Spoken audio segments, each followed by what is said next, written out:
오늘 우리에게 주신 하나님의 말씀, 역대하 2장 1절에서부터 18절까지 말씀입니다.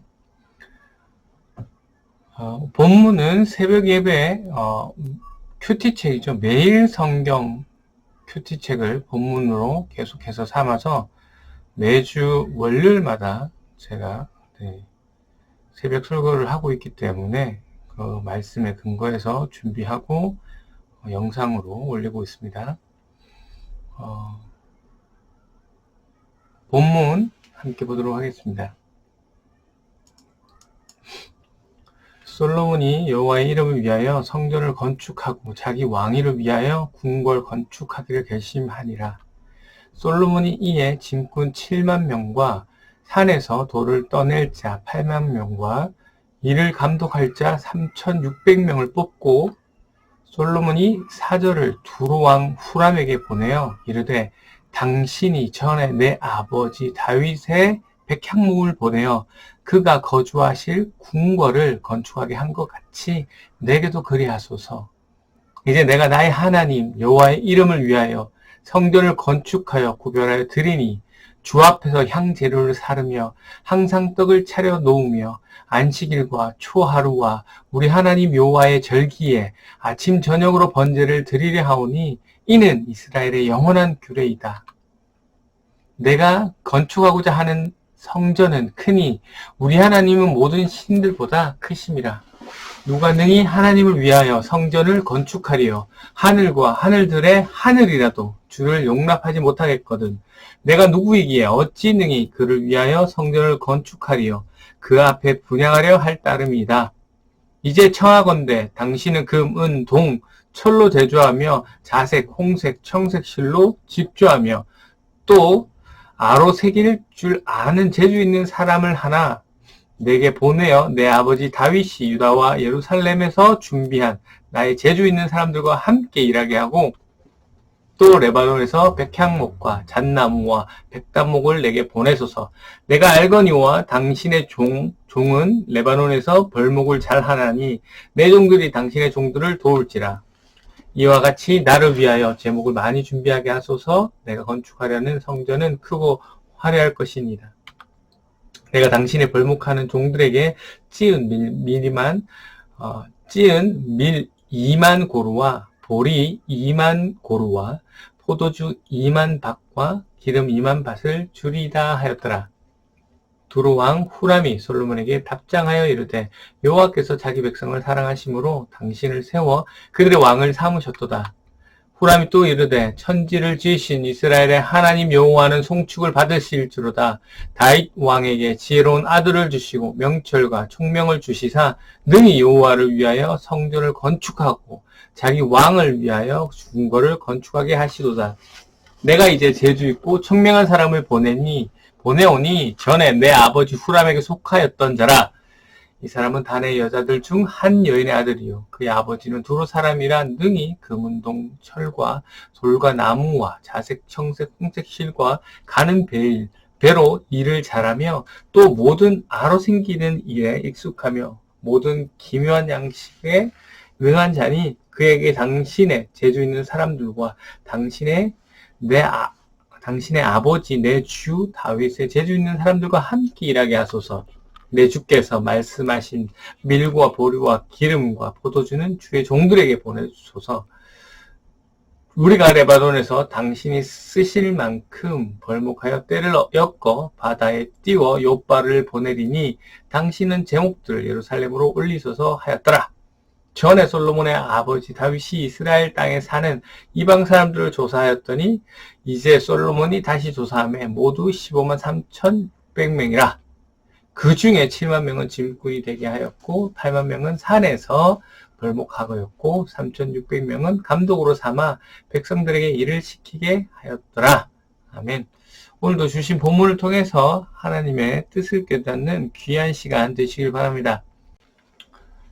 역대기에 대해서 말씀드립니다. 역대기의 저자는 누구인지 따로 알려지지 않았습니다. 역대기가 쓰여진 시기는 포로 기한 시대에 성전이 재건 후 100년이 지난 시점으로 그렇게 파악하고 있고요. 본문을 보셔서 아시겠지만 이 솔로몬 시대의 이야기를 하고 말씀하고 있습니다. 즉 이제 다니엘 왕국 시대부터 이야기가 시작됩니다. 분열 왕국까지 쭉 나가는데요. 이 말은 무엇을 얘기하느냐? 그러니까 현재 이 글을 읽는 독자들은 포로 귀한 시대인데 오늘 본문의 내용들은 그리고 이후에 전개될 내용들은 다니엘 왕국 시대, 분열 왕국 시대라는 것이죠. 지금 이스라엘 백성들은 포로 생활에서 귀환해서 성전을 지었습니다. 그러나 성전은 과거의 성전만큼 크고 화려하고 웅장한 그러한 성전이 아니었습니다. 그리고 하나님이 계시다고 생각한 이 성전이 무너졌기 때문에 여전히 마음이 혼란한 상황이었고 포로 생활에서 귀환하였지만 여전히 페르시아의 통치 아래에서 그러한 상황에 있는 그러한 상황이죠. 그러니까 믿음이 흔들릴 수밖에 없는 그러한 상황입니다. 이런 유대인들에게 역대기서의 저자는 역사를 통해 하나님의 은혜는 여전하고 믿음을 지키면 소망이 있을 것이다 라는 메시지를 전달하는 것이 이 역대기서의 기록 목적입니다. 본문으로 들어가겠습니다. 네, 1절입니다. 솔로몬이 여호와의 이름을 위하여 성전을 건축하고 자기의 왕위를 위하여 궁궐을 건축하기를 결심하니라. 네, 아버지 다윗을 이어 지금 왕위에 오른 솔로몬은 하나님의 이름을 위하여 성전을 건축하고 또 자기의 왕위를 위해 자신이 있을 궁전을 짓기로 결심합니다. 이를 위해서 2절에 보니까 짐꾼 2만 명, 짐꾼 7만 명, 산에서 돌을 떠내는 사람 8만 명, 또 감독자 3,600명을 뽑습니다. 이 인원은 이스라엘 백성들이 아니고요. 다윗 때 준비한 이방인들을 이야기합니다. 17절에 나옵니다.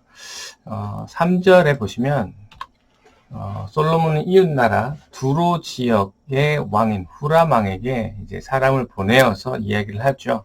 무슨 이야기를 합니까? 네, 백향목을 보내어서 이제 궁궐을 건축하게 하라라는 것이죠. 궁궐과 이제 성전을 건축하게 하라는 것이죠. 여기서 두로는 당시 항구 도시고 그곳에 왕 후람, 본문에도 나오듯이 후람 왕은 다윗 왕과 아주 친밀한 사이였고, 그래서 다윗 왕의 왕궁을 이제 후람 왕이 지어주던 막역한 그런 사이였던 걸로 보입니다. 이런 후람 왕에게 이제 방금 솔로몬이 백향목을 보내달라고 요청하고 있는 것이죠. 4절에 보시면 왜 백향목을 보내달라고 하냐? 나의 하나님 여호와의 이름을 위하여 성전을 건축하기 위해서입니다. 5절에도 보시면 내가 건축하고자 하는 성전은 큽니다. 왜냐하면 하나님은 모든 신들보다 크신 분이기 때문에. 6절에 누가 능히 하나님을 위하여 성전을 건축할 수 있겠습니까? 하늘과 하늘 위에 하늘이라도 하나님을 모시기에 좁을 터인데 하물며 내가 무엇이길래 어떻게 능히 하나님을 위해 성전을 건축할 수 있겠습니까? 다만 하나님 앞에 향이나 분향이나 하려고 할 따름입니다 라는 이야기를 하고 있습니다. 솔로몬이 하나님의 성전을 건축하고자 하는 의도가 여기서 정확하게 나오고 있습니다. 솔로몬은 하나님을 모시려고 성전을 짓는 것이 아니라 여호와 앞에 분향하기 위해서 성전을 짓기를 원하고 있습니다. 성전은 하나님을 모시는 곳이 아니라 하나님을 예배하는 곳입니다. 또 하늘과 하늘 위에 하늘이라는 표현은 최고로 높은 하늘을 표현하고 있는데요. 당시 유대인들은 이 천문학에 대한 지식이 없었기 때문에 하늘이 몇 개의 층으로 되어 있는 줄로 알고 있었습니다. 그래서 그 하늘의 최고 꼭대기층에 그 하늘도 하나님을 모실 수 없을 만큼 하나님은 크신 분이다라는 것이죠. 이어서 솔로몬은 7절에 보시면 후람 왕에게 전문 기능공도 한 사람 보내달라고 이야기하고 있고 8절에서는 백향목, 잣나무, 백단목도 보내달라고 하고 그리고 9절에는 내가 크고 화려한 성전을 지으려고 하니까, 네, 수량도 많이 달라는 그런 얘기를 하고 있는 거고요. 10절에서는 보내온 일꾼들에 대한 합당한 대가를 지불하겠다라는 약속을 하고 있습니다.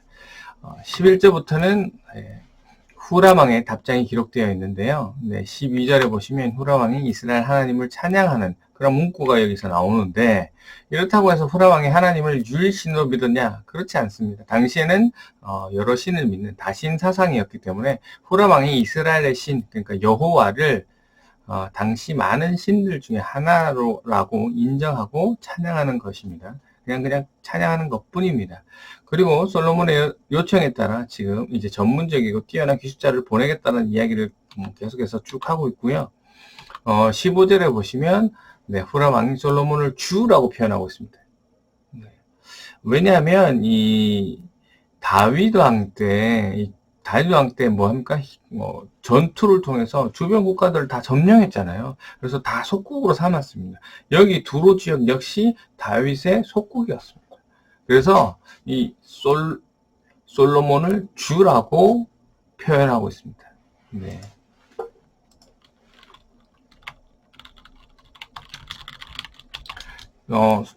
속국이었다라는 것은 조공을 바친다는 얘기거든요. 근데 여기서 보시면 특이한 점은 솔로몬이 후람 왕에게 백향목과 일꾼들에 대해서 네, 값을 쳐주겠다. 네, 값을 쳐주겠다라는 얘기죠.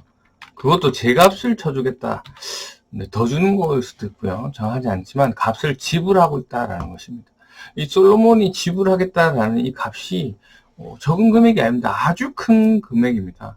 하지만 네, 분명히 속국에게 대가를 주고 하나님의 성전을 짓고자 하는 솔로몬의 모습을 볼 수 있습니다. 16절입니다. 솔로몬이 부탁한 목재들의 이송 방법에 대해서는 구체적으로 답을 하고 있습니다. 나무를 엮어서 바다를 통해 요바라는 항구까지 보내겠다라는 그런 얘기고요. 오늘 이렇게 말씀을 정리합니다. 솔로몬은 하나님의 성전을 짓기 위해서 지금 두로의 후람 왕에게 성전 건설에 필요한 물품과 또 기술자를 요청하고 있었고, 이에 또 준비해 주겠다는 후람 왕의 답장이었습니다. 오늘 본문을 통해서 우리가 솔로몬이 성전을 지으려고 하는 이유에 대해서 알 수 있게 됩니다.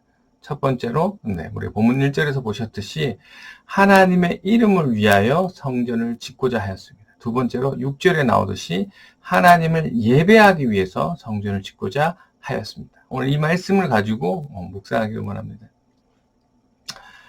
오늘 솔로몬은 하나님에 대해서 알고 있었습니다. 무엇을 알고 있었습니까? 자기가 아무리 크고 화려한 성전을 짓더라도 그 성전에 하나님을 담을 수 없는 하나님은 크신 분이라는 것을 솔로몬은 잘 알고 있었습니다. 그렇다면 솔로몬은 왜 성전을 지으려고 합니까? 성전을 통해서 하나님의 이름을 높이고 또 하나님을 분양하기 위함이었습니다. 즉 하나님을 예배하기 위해서 성전을 지었습니다.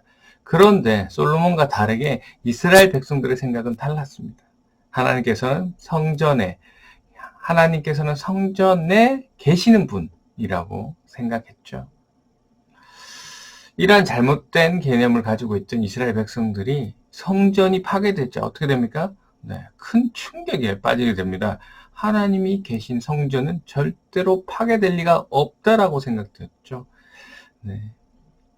하나님에 대해서 잘못 오해하고 잘못 알고 있는 이 이스라엘 백성들의 생각을 하나님께서는 열어주시기 위해서 성전을 파괴하셨습니다. 근데 예전처럼, 물론 죄로 인한 파괴도 있지만요. 예전처럼 크고 화려한 성전이 아니어서 서로 귀환해서 공허한 마음을 가지고 있는 이 이스라엘 백성들에게 오늘 솔로몬의 이야기를 통해서 저자는 이렇게 이야기합니다. 솔로몬이 지은 성전처럼 성전이 아무리 크고 화려해도 그것으로 하나님을 담을 수가 없다. 성전은 그러한 용도가 아니다. 성전이 필요한 이유는 하나님을 예배하기 위함이다.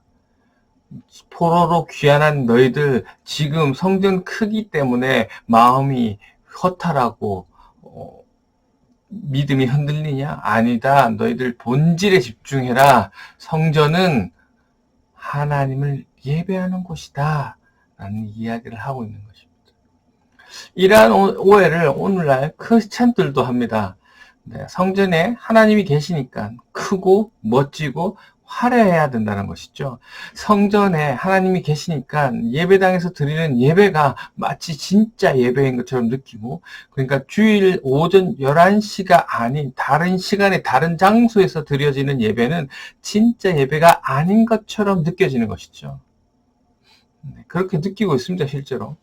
그러나 이것은 분명히 오해입니다. 근데 잘못 알고 있는 것이죠. 근데 무엇에 대한 오해입니까? 성전에 대한 오해, 성전에 대한 목적에, 성전이 필요한 목적에 대한 오해입니다.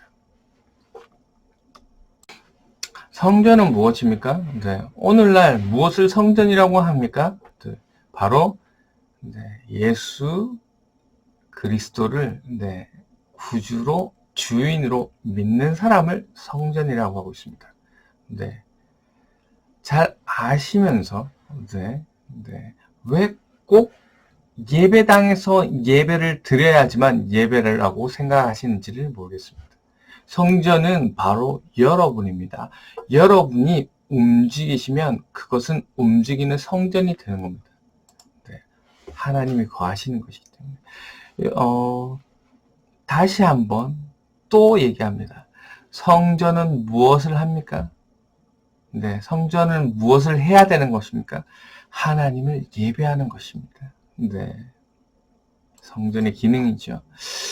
말씀을 정리하면 예수님을 믿는 우리가 해야 하는 것은 무엇입니까? 네, 하나님을 예배하는 것입니다. 성전을 예배당으로 생각하니까 예배당 안에서의 모습은 거룩하고, 예배당 밖에서는 어떻게 됩니까? 자기 멋대로 사는 것이죠. 6일 동안은 자기 멋대로 살다가 단지 예배당에 와서 그 예배 드리는 시간만 거룩하려고 노력했던 그러한 모습들이 아니겠습니까? 네, 썬데이 크리스찬도 이런 양상이 흘러나온 게 아닐까요? 네. 예배당을 벗어나서 자기 멋대로 사니까 그것을 보고 다른 사람들이 뭐랍니까? 욕을 하는 거죠. 잘못 사니까. 네. 그들의 비판이 틀렸습니까? 아닙니다. 맞아요. 우리가 신앙인으로서 잘못 알고 잘못 사니까 그런 비판을 당하는 것이죠. 우리의 잘못입니다. 그들의 잘못이 아니라. 우리는 코로나라는 유례없는 전염병으로 인해서 예배당에서 예배를 드리지 못하는 사태를 경험했습니다. 네. 하나님께서 코로나를 통해서 여러 가지 메시지를 주셨지만 그 중 하나는 바로 이것입니다. 성전은 너희다. 그런데 왜 예배당에서 예배를 드리는 것만 진짜라고 생각하는 것이냐? 이것을 하나님께서 깨닫게 해주시는 겁니다. 예배당에서 예배를 안 드리면 자기의 신앙이 끝나는 줄 아는 사람이 있습니다. 물론 전통적으로 해오던 것을 못하는 것에 대한 불안감이 때문에 그럴 수 있습니다. 하지만 예배란 그런 것이 아닙니다. 예배는 성전에서 드리는 겁니다. 네. 성전은 예배당이 아닙니다. 예배당에 우리가 나갔기 때문에 그것이 예배가 되는 것이 아니라 우리의 몸, 여러분의 몸이 성전이기 때문에 여러분을 통해서 드려지는 게 예배가 되는 것입니다. 다시 한번 말씀드리지만 성전은 바로 여러분입니다. 여러분이 움직이는 성전입니다. 이 개념을 확실히 가지고 다시 한번 질문을 하겠습니다. 성전이신 여러분이 집에 있으시다면 집에서 무엇을 해야 됩니까? 하나님을 예배해야 됩니다. 여러분이 성전이신 여러분들이 일터에 있으시다면 그곳에서 여러분은 무엇을 하셔야 됩니까? 하나님을 예배해야 됩니다. 그래서 삶이 예배가 되어야 된다라는 그런 이야기가 있는 것이죠. 오늘 이스라엘 백성들의 편협한 생각을 고치시기 위해서 성전을 파괴를 또 하신 하나님의 모습을 봅니다. 그리고 오늘날 많은 크리스찬들의 편협한 생각을 고치기 위해서 하나님은 코로나를 사용하고 계신 것이죠. 어떤 목사님은 이것을 제2의 종교개혁이라고 표현하시더라고요. 여러분, 오늘 하루도 시작됩니다. 여러분의 각자의 자리에서, 그 주어진 자리에서 남을 배려하고 존중하고 또 사랑하는 모습을 통해서 하나님을 진정으로 예배하는 성전으로서 그 올바른 기능을 발휘하는 저희 여러분이 되시기를 주님의 이름으로 축원합니다. 이 시간 함께 기도하실 때에 하나님, 오늘 본문의 솔로몬의 고백을 통해 하나님께서는 아주 크신 분이시기에 감히 성전에 담을 수 없음을 보았습니다. 하지만 성전을 통해 하나님을 예배하는, 그 하나님을 예배하기를 원하는 그러한 솔로몬의 모습을 봅니다. 이러한 모습을 보면서 포로 귀환 후 성전을 짓고 성전 크기와 또 화려함에 허탈해하고 있는, 그래서 믿음이 흔들리는 이스라엘 백성들에게 주시는 하나님의 메시지를 봅니다. 오늘 예배당이 성전인 줄 알고 예배당에서 예배를 드리지 못하는 것에 대한 허탈함이 있는, 그리고 이로 인해서 믿음이 흔들리는 많은 크리스찬들을 보면서 성전의 의미와 성전의 본질에 대해서 깨닫게 해주셔서 감사드립니다. 이제는 움직이는 성전으로 우리가 어느 곳에든지 어느 때이든지 하나님을 예배하는 진실된 크리스찬이 될 수 있도록 인도해 주시옵소서라고 이 시간 기도하시고, 또 코로나로 수고하시는 많은 분들과 또 환우들을 위해서 이 시간 중보해 주시고 개인 기도하시고 그렇게 하도록 하겠습니다. 기도하겠습니다.